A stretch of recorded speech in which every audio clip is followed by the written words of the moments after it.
Welcome to the Digital Analytics Power Hour. 3 analytics pros and the occasional guest discussing digital analytics issues of the day. Find them on Facebook at facebook.com/analytics hour. And now, the Digital Analytics Power Hour. Hello, everyone, and welcome to the Digital Analytics Power Hour. This is episode 15. You know, before we start the show, I need to make this small disclaimer. Any resemblance to any person real or demystified is coincidental. Any copy or reproduction of this broadcast must have expressed the Digital Power Hour and their assignees. All right. Well, hey, welcome back. Our last episode, we got really focused on a really specific area of digital analytics, which is mobile. This episode, we're going back to where we feel comfortable talking about all the soft skills and maybe the hard skills. We're talking about analysts. Skills versus talent. As always, I'm joined by Jim Kane, heading up the Babbage Systems and the Napkin up in Ottawa, Canada. And, of course, Tim Wilson, partner at Analytics Demystified. Not in Canada. Yeah, right. Good evening, gentlemen. And I am Michael Helbling, Digital Analytics Practice Leader at Search Discovery. Not in Canada.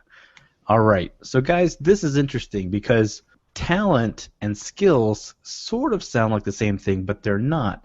And we're talking about sort of a question that I think has been put to a few of us over the years. Is there someone who just can't be an analyst? They don't have the talent, they don't have the skills. Could we teach them the skills and then they could be a good analyst? Or is there components of being an analyst that just have to be in you, like nature versus nurture, right? So what do you guys think? So I will start with saying that I think the skill versus talent distinction is an important one, and I realize we did an episode way back when for our 3 loyal listeners who say, "Gee, haven't you talked about these sorts of things before?" I do think this is something that was 4 or 5 months ago, and I feel like I've been spending a lot of time thinking about it, and I've started to come to a kind of bleak or somewhat depressing conclusion, but it is that some people aren't cut out to be analysts or digital analysts. And we joked about this on an earlier episode, like, oh, do you have a pulse? Demand is so high, supply is so low, you can get into this job. And from discussions and other factors have started feeling like, no, you know what? It is it is a relatively easy field to get into because demand is so high and supply is so low. And there are a lot of people in there that are not helping our profession. And in my mind, that is a talent issue, not a skill issue. Going back to an author that, Michael, you and I both really like, although separate books, none other than Mr. Marcus Buckingham, I believe. Oh, I thought you were talking about Eric Peterson. Oh, also, the other author we adore. We know he doesn't listen to the whole podcast. We don't know that he doesn't make it to the first 5 minutes. Right, so got to get that in early.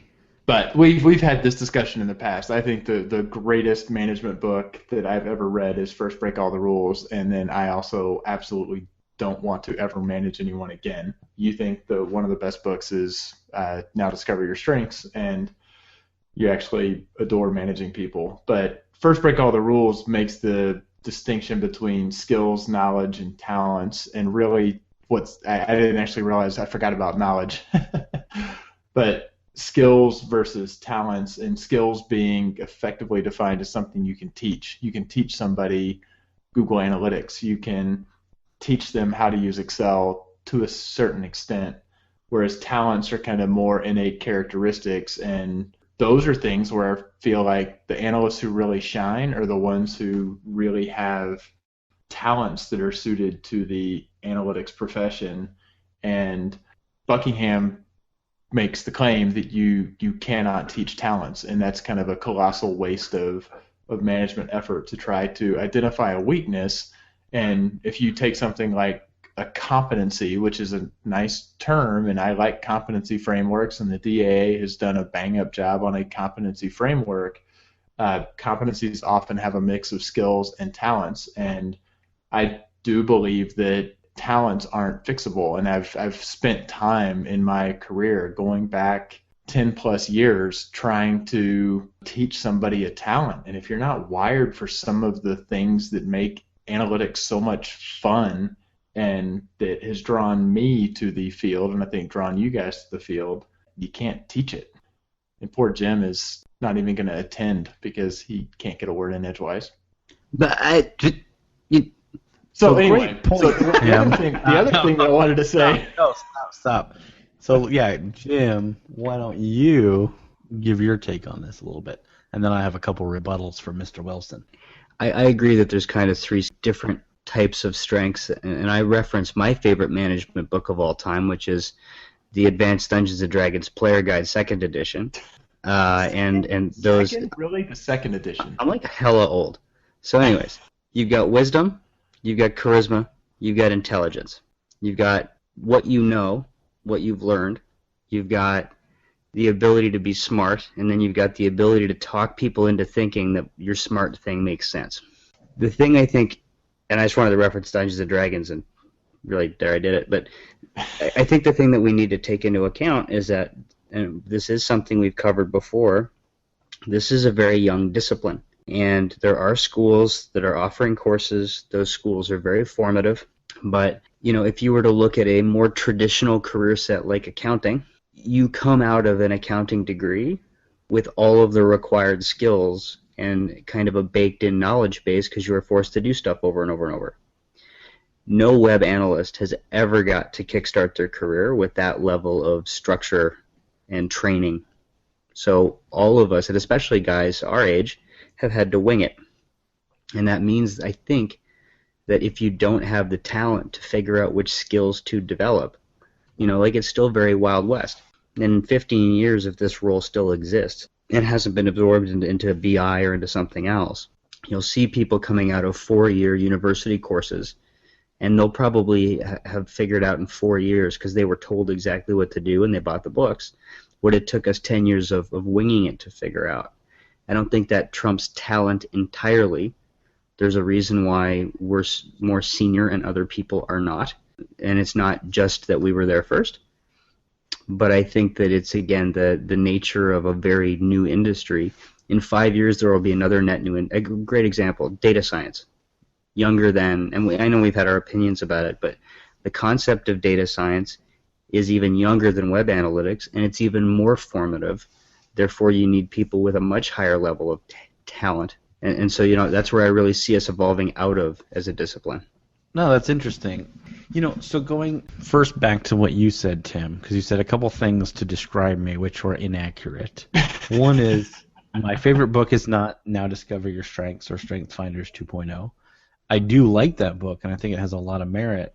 In the context of this conversation, I would say there's a book called The Talent Code, which I think is very helpful for understanding things like talent. And then also, I don't adore managing people as much as I adore seeing people achieve their goals and knowing that they are fulfilled and happy.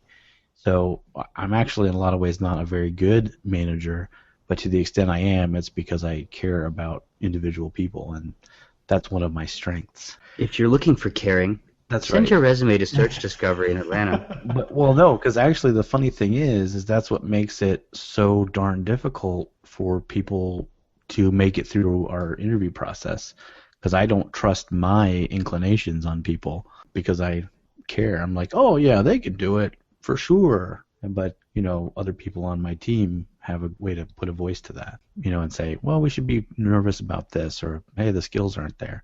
So we're very picky, as all of our organizations are, as we should be. The other thing, going back to what you said, Jim, this concept of skill versus talent, I sometimes think if I had not joined digital analytics when I did, I'm not sure I could make it in this industry. Does that sound terrible? And maybe that's being too self-effacing or whatever. You think you might make it? You still think there's a chance that you're going to make it in this industry? I'm holding out hope. But it's keep reading those books. The thing that's true I is just care too much. Yeah, exactly. The thing is that you're right. When we got into this field, we had to wing it. there wasn't a point of reference. There wasn't someone we could watch and learn from most of the time. Now there are opportunities for people to really get a chance to work alongside, observe, and imitate and learn from people with deeper experience. Maybe even people like us. Again, send your resume to resumes at No. That's not the point. But the point being, there's been a shift, and it's much different. Because I would say before, we kind of hit a critical mass of like there being just one analytics person for a corporation or organization, right? It's very rare now to see that, and you'll mostly see teams of analytics people, and sometimes very decent-sized teams, depending on the company and the organization. And I think it was more critical to have talent back then, and sort of this ability to sort of see what needed to be learned and done, figure it out, be very adroit, and be able to shift and have the ability to be very curious and learn new things and really pry information out of people. And now I think you can train people in various skills and they can function and things like that. But I think when we get into this conversation of sort of what kind of talent level needs to be there versus what skills can you train people to do, you also have to go back and talk a little bit about what an analyst is expected to accomplish, right? And so to your point, Tim, the competency framework from the DAA might be a place to start with that, or, we could just define analyst ourselves.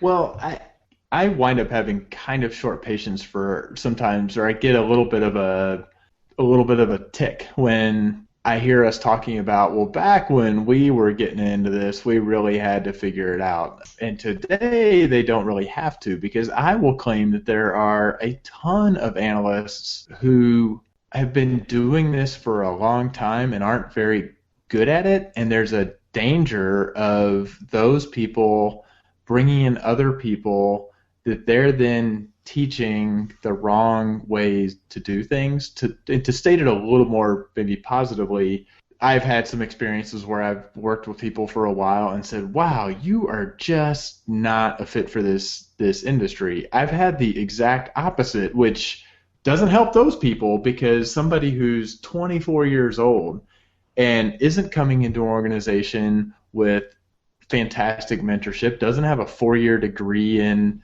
digital analytics because it didn't exist for her either, and literally knocks my socks off with like every single interaction. And when I ask like why, what is it that she does? Well, she's got the curiosity, she's got the inquisitive nature, she's going to figure it out. She really, really enjoys digging in and trying to figure out what can I do that I can bring something data enabled to the table to give somebody an answer that they couldn't have gotten without me. And I look at those and think a lot of those people they're not getting some handed to them, here's the formula to do great with analytics. They're wired for the space in that's what they want to do. They get energy from tinkering around with, how can I do this new thing in Excel? How can I figure out how to capture this data that I know would be super valuable and it's kind of hard to capture? What is a question that I realized I might have the potential to answer? And I don't necessarily think that 5 years from now or 10 years from now that we're suddenly going to have training where we're giving people a menu and say, follow that. Follow this menu and you will be a great analyst. Wait, this is important. Is this being recorded? Good. I agree with everything Tim just said. Well, it's just we're done. Thanks for listening. Thanks. See you next time. Next week. Great show, everyone. Lots of opsos. And I don't necessarily disagree, although I do think it's very interesting because I just heard you, Tim Wilson, describe StrengthsFinders pretty nicely in the way you were talking about people and kind of their ability to kind of just naturally have some strengths in an area like strategy and being analytical and being able to place things in context and thinking through problems. To his other point, though, there's a lot more budget. There's a lot more headcount requirements for analysts. I don't think the industry has particularly matured that's fair. in the last 10 years. I'm willing to say that's fair, and I kind of agree with that. And I'm not necessarily disagreeing with your second point directly, but maybe just in degree, which is I think there are better opportunities for people to learn today than there were before. And I do think the demands are a little clearer today than they were. I know they're clearer today than they were 10 years ago. Companies still write the laundry lists, job descriptions that sort of have everything in them from, being able to code jQuery as well as, have master's level data visualization skills and also know every tool out in the marketplace. It always kind of made me laugh when a company just uses one analytics tool, but they want you to have experience across like 5 different ones. Well, but 10 years ago, I would say there weren't job descriptions. The people who were getting successful had sort of developed into the role. Like now, there are so many tools and there are so many, search for job descriptions that you have the ability to list a bunch of different tools that are needed. And I'll look back to where I don't know when I became a web analyst. I sort of know when web analytics kind of landed in my lap. The expectations were super low. It was like maintain this tool that cranks through log files and spits out reports every month. So there wasn't much being asked of web analytics. Now there's a lot being asked. A lot of what's being asked is being asked in the wrong way or with unrealistic expectations. So when you had an opportunity and an interest and talents could kind of draw you to that opportunity and sort of discover and mold this role that added value, the expectations are kind of at zero, and you're finding a way to add value, and people say, hey, that's great, and next thing you know, you actually have a new title because they've created a role for you. Whereas now they're saying, we need to hire an analyst. And now what's an analyst? And all of a sudden it's off into recruiter land, and you're putting the unicorn job description up, and now you are sort of defining these roles and skills that may or may not be realistic, and somebody's looking at it and saying, hell, I know Excel and I've been in Google Analytics, and they're chasing after it. So I think you could make a case that it was easier when we were just being drawn to something that nobody was explicitly defining, this is exactly what we need and how we expect you to do it, because we had the freedom to actually do it in the way that we felt was right, and if we had the right talent, we were going to do that the right way. But who of us was an amazing analyst just because we were talented coming out of the gates? None of us. No, we were all heading towards that, but we all have a past littered with, things that were like, oh, if I would have known. Don't project your failures on me, Helbling. Whatever, Jim Kane. Well, but I think the talent meant that we sought out knowledge and were able to stay 2 or 3 steps ahead of the people who were, expecting stuff from us. And I get a little uncomfortable when we put ourselves, like we're putting ourselves up on a pedestal as like the glorious, follow the right path. I look at, again, I'll go back to, I look at some kids today where I'm like, damn, you were doing stuff at 24 that I wasn't doing at 34, which was still much in my rearview mirror. And I'm like, yeah, you would have run circles around me no matter when you were dropped into this profession. Yeah, until they walk into a boardroom and completely fall on their face because they have no experience talking to an executive. That's actually a fantastic example because, of course, I've got like one image in my head, and that's like the confidence is the one thing that's not there. You're right. Well, it's not just confidence. There's talent associated with that as well. Right, some people are preternaturally have amazing talent in the ability to communicate with others and identify and read a room and see what's working and modify on the fly and all those kinds of things. Those are all amazing skills, or talents actually, not skills. But they're all, for those of us who aren't naturally talented in that, they're skills we had to acquire. The reality is our talent led us into this industry and showed us the skills we needed to develop with experience to be successful analysts. And as we get more experience, we're able to streamline the skill set necessary so that future generations don't have to have the exact same talent as we did. I'd still like very smart people. I like people who are intellectually curious. I like people who are strategic. I like certain talents. But the reality is that I can define skills that people can spend time learning.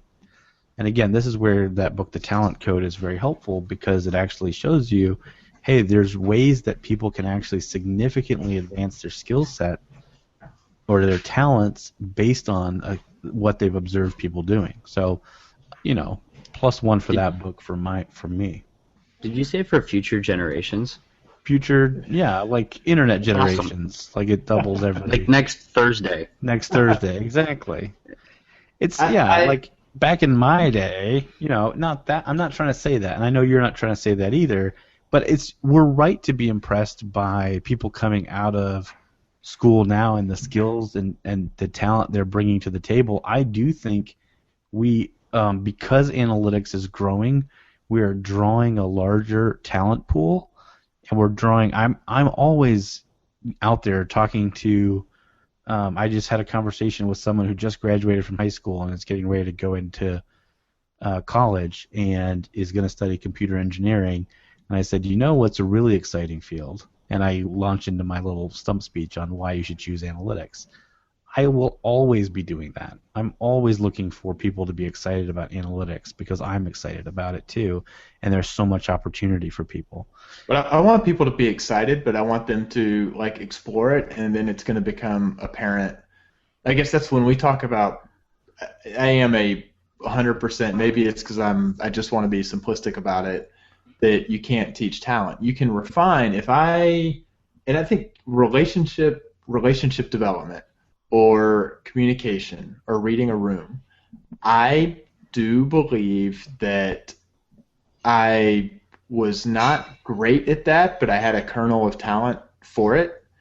And because I had a kernel of talent, I realized I had the recognition that there were things that I could do better. And I would say there are high school football programs out there who win year in and year out for years and years and years, and those schools are not more talented than the other schools. You're starting to talk about programs rather than individuals. But that's what I mean, is they found a way to build skills that highlight what talent there is. But can they prognosticate? But can we use some hard, verbs and adjectives and stuff now? We keep saying skills and talent, and Tim is talking about talent and skills. What if we started at a baseline common understanding? So I'm going to say 2 phrases, and hopefully we all agree with them. The first phrase is a digital analyst is a very complex and multifaceted profession. Is that something everybody agrees with that? Every profession wants to say that about themselves. Sure. Yeah, well, we're more special than most other professions I've found. We're going to feel that way. Yeah, car detailing is a many-faceted and... Okay. All right. That's right. Like I told my bartender, come join analytics. The other thing is that not every person is cut out to be in digital analytics. You can't just take any single person and be like, oh, you're a natural. And I think those people who aren't cut out will actually not enjoy doing analytics anyways, so it works out nicely. But they'll keep doing it because there's... Now, listen, I mean, I get that. There is some of that. I promise you there are analysts, because as much as this idea that everyone is Dell or eBay and has an army of analysts that's so big that they have to rent out stadiums to have their departmental meetings, to me is not what happens. There are huge companies that have one digital analyst.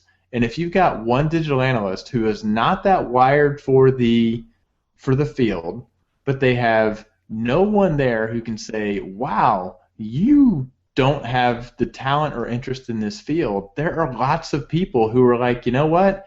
I come in, I have the tool skills, I know how to get into Site Catalyst, I know how to pull these reports, I am going to punch a clock and I'm going to go 9 to 5 and I'm going to pull this data. I'm going to spend a lot of time telling the business that no, that data is not available, and oh, this data is bad, and let me give you all the caveats, and I'm not going to be able to communicate my way out of a paper bag. And those people will work for decades in that field, and they will get marginally promoted, and they will have trained an entire fucking organization that's what a digital analyst does.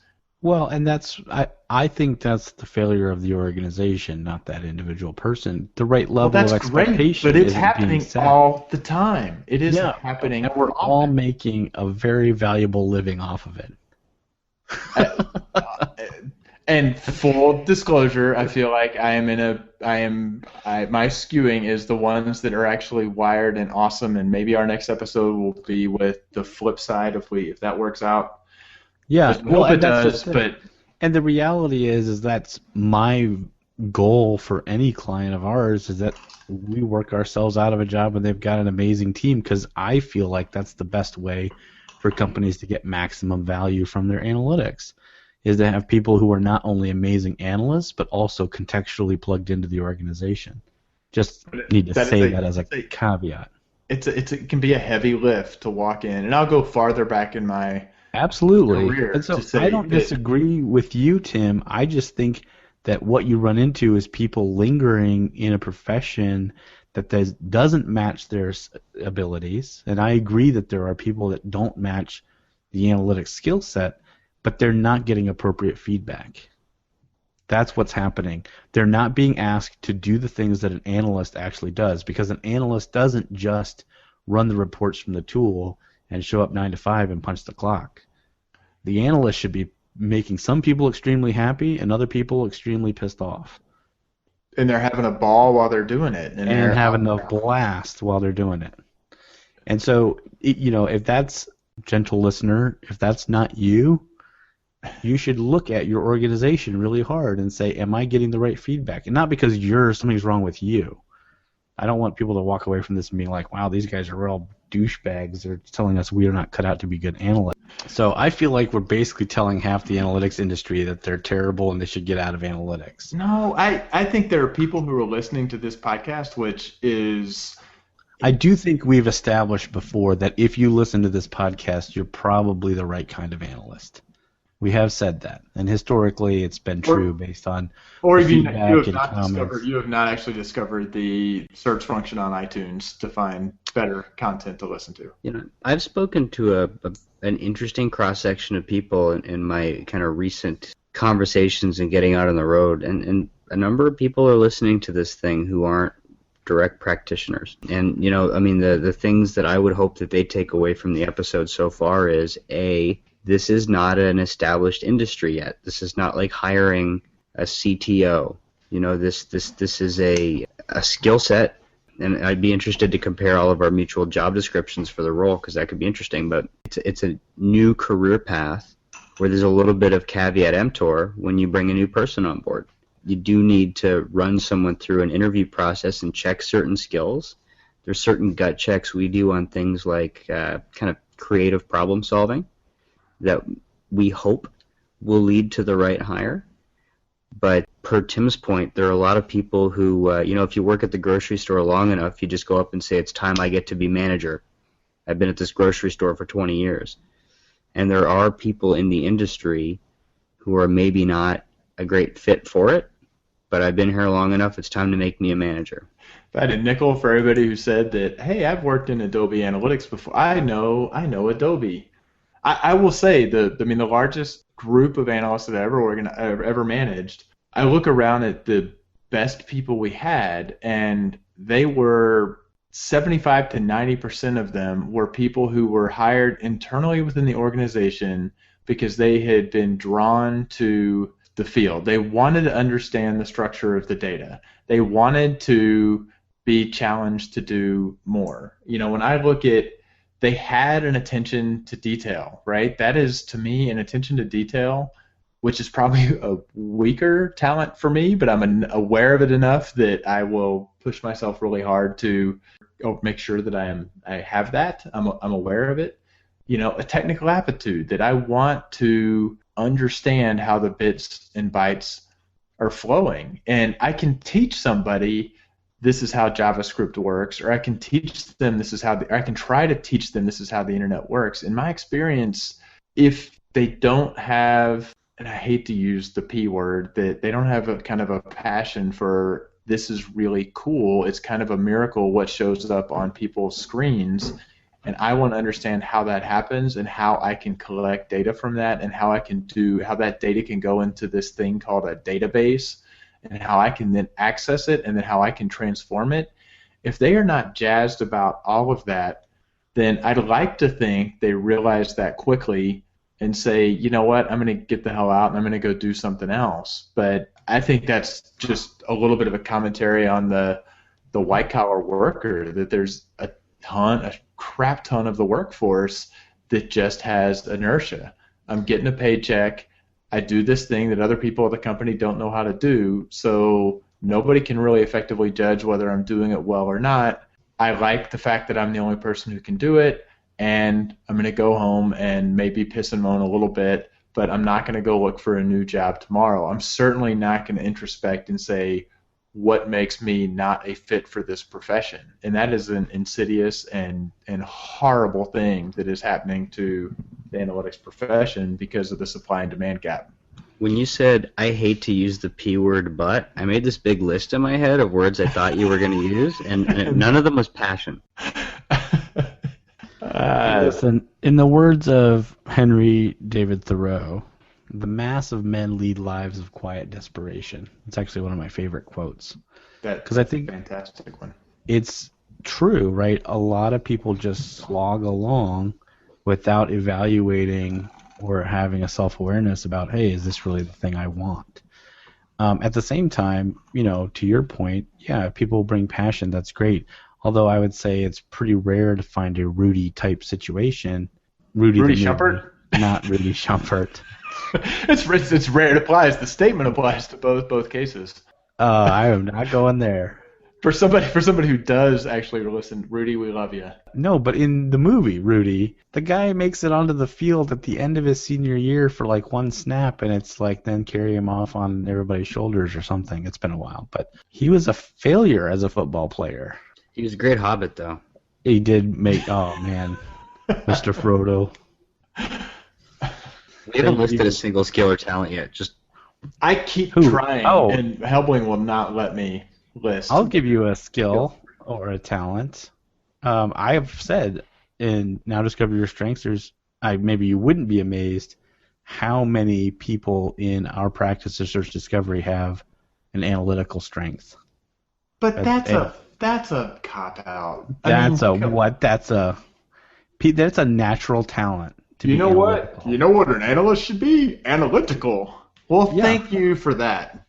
Hey, you know what a public speaker should be? A public speaker. What is that? What? Because I've got the most riled up I think I've ever got you. This is so good. Are they analytical? And are they analytical? Are they alphabetical? Yeah, probably. Your analytical theme challenges other people. Prove it. Show me what you are claiming is true. In the face of this kind of questioning, some will find their brilliant theories wither and die. For you, this is precisely the point. You do not necessarily want to destroy other people's ideas, but you do insist that their theories be sound. You see yourself as objective and dispassionate. You like data because they are value-free. They have no agenda. Like, that to me is pap drivel describing analytical. And by the way, just so I'm not plagiarizing, that's Tom Rath from StrengthsFinder 2.0. StrengthsFinder 2.0. Everybody knows that. Tim, okay, actually, so this is unfair. So now I scan a little bit farther. You want to understand how certain patterns affect one another. Fair. How do they combine? What is their outcomes? Does this outcome fit with the theory being offered, the situation being confronted? God damn you, Michael Helbling. That actually fits a good analyst. Yeah, I'm not making this stuff up, Tim. I'm just, going along as best I know how. But so I think skill-wise, I think there's a lot of skills, and they're too numerous for us to plunk in, right? But if we define a good analyst, it's somebody who can 10-bar, who asks great questions, and is able to pursue the answers to completion in a way that people can understand and accept. I think that's well put. we've railed against saying, oh, we need to have, Adobe Analytics experience as being on a resume, and we've kind of Well, those are skills. Like I right, have absolutely. But there is a talent for, say, programming, and so if someone's a talented programmer, and you're lucky enough to work with them in an analytics context as a technical analyst, that's a beautiful thing to behold as well. Usually, it's a different type of role that person would be most comfortable in, but it's an amazing thing to see because I can write a little bit of code, but I am not talented. And I've seen people who are talented, and it's great. It's just great. I don't know, Jim, is this helping you out at all? We've had a whole bunch of episodes where we've kind of touched on this. Like Tim was saying at the beginning, we had a very early episode that was kind of version 1 of this. I think the biggest thing that I've taken away from our chats that touch on the kind of concept of team building and skill development and hiring is that there's no such thing as a good web analyst. And this is led directly to the ways that we kind of look and are skilling our staff at Napkin. There are people who are really good at the technical side of measurement, that analytics technology stack, and they think intuitively about all the wiring and they're good at it. There are people who are really good at asking questions of and getting answers from data, and there's a whole other kind of skill and talent track there. And the third piece is the ability to solicit requirements, talk to a boardroom, build consensus, and those can really be 3 people. And if you get someone who can do all 3 of those things together, hire them, lock them into a 10-year LeBron James term because there's something special. I think that's, if you're building a team and you can look for those, and I'm a big fan of that, saying these are the complementary skill sets. I do think that there are cases where you're going to have one analyst, and so it does raise the challenge. It actually maybe is something for analysts to think about. Do I really want to be, or can I be, do I have that well-rounded kind of nature that I'm going to keep pushing myself to expand on the talents that I have? Am I refining all of them so that I will be great as a sole practitioner inside of a company because I'm going to have to do all of that? Or must I, my talent really falls with the technical, the wiring. My talent really falls with the communication and the presenting. My talent really falls with crunching the numbers, but I've got to get somebody to help me gather the requirements and present them. I need to be working as part of a team, and I need to be brutally honest when I'm interviewing about this is what I do really, really well, and this is what I'm passionate about. So I think it can actually, that level of introspection, there are plenty of roles out there. So figure out what the part is that you want to do, and then go find the role that lets you be as narrow or broad as necessary. Yeah. So what's nicely happening here is that we're all kind of wrapping up and giving some thoughts. So let's just catapult ourselves into that portion of the show. So I agree with both of you, and maybe the short way of saying this is that there's people laboring in the digital analytics space for reasons that probably are not because they're actually passionate and truly talented in the ways that a digital analyst needs to be talented in being analytical or strategic or other things. If you don't have those specific skills or talents, I don't think that means you shouldn't be in this space, but what you do in this space will probably match back to, in my view, they will match back to your strengths. And I would urge everyone to take a note from Tim Wilson tonight and maybe give StrengthsFinders 2.0 another read. Maybe it'll enlighten more than just him. No, I just think it's funny because you've always been sort of anti that book, which I never understood, and I don't mean to push it so hard because it is good. It has its faults too, of course. But anyways, I'm glad you saw something that you might agree with.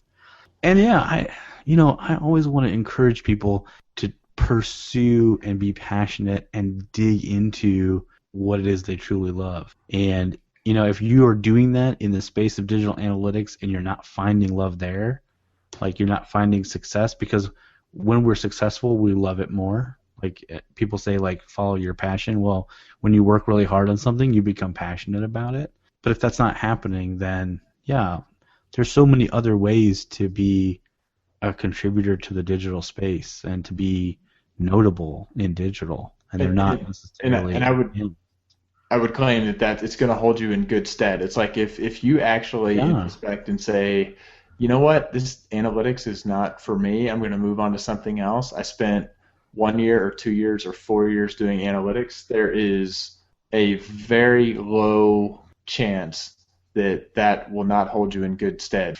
We've worried in the past about getting very, very general. I feel like we were fairly specific on this one, so it's okay to wax a little bit general. That if you don't really love what you're doing, if you're not kind of sad when you have to knock off for the day because there was more stuff that you wanted to do, then keep thinking about why and trying to figure out where you want to be. I mean, I work long hours and I love what I do, and it frustrates me that I work long hours, but I love what I do. So I don't think that's maybe borderline unhealthy, but it's a better space to be than I'm punching a clock and getting a paycheck.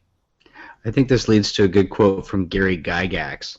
The secret we should never let the game masters know is that they don't need any rules. Gary Gygax, as you know, is the creator of Dungeons & Dragons, and I think that's relevant. Wow, Thoreau and Gygax. Strangely, it is, which I would have never right? suspected. Well, and actually, Dungeons & Dragons is a fairly analytical game, so maybe there's a more confluence there. My Microsoft Excel of sharpness +2 is ready to wind her down for this episode. Yeah. Well, guys, yeah, this is, I think, a strange one, and hopefully we're not convincing someone who should be in this space to question themselves, because that's not our intent. If you're listening to the show, give us some feedback, especially if you're doubting yourself in this industry. Talk to Tim Wilson. He will be able to set you straight. And, of course, join us on Facebook and Twitter. We'd love hearing from you. And the Measure Slack, which I think we finally got around to posting on our Facebook page, how to join that. And it's a great community of like-minded people who are there to help you in your journey to becoming a better analyst. So thank you again. We look forward to the next time we're able to share a quote-unquote hour. And for Tim Wilson and Jim Kane, I'm Michael Helbling saying, discover your strengths. No, I'm just kidding. Even if this was a shit episode to listen to, it was a hell of a good time to record. Yeah. Well, clearly we're passionate about it. And we like Dungeons & Dragons. And Jim likes Dungeons & Dragons. All right. Take it easy, everybody. Cheers. See ya. Thanks for listening, and don't forget to join the conversation on Facebook or Twitter. We welcome your comments and questions. Facebook.com/Analytics Hour or at Analytics Hour on Twitter. So smart guys wanted to fit in, so they made up a term called analytics. Analytics don't work. Tonight, there is no tonight, there is only the show. Bourbon. It's a peer-to-peer mobile app specifically for doctors using Nokia tablets who suffer from HPV. Jim, your look is priceless. Is your WebTrans server rack mountable? This whole section is going to have to be cut right out.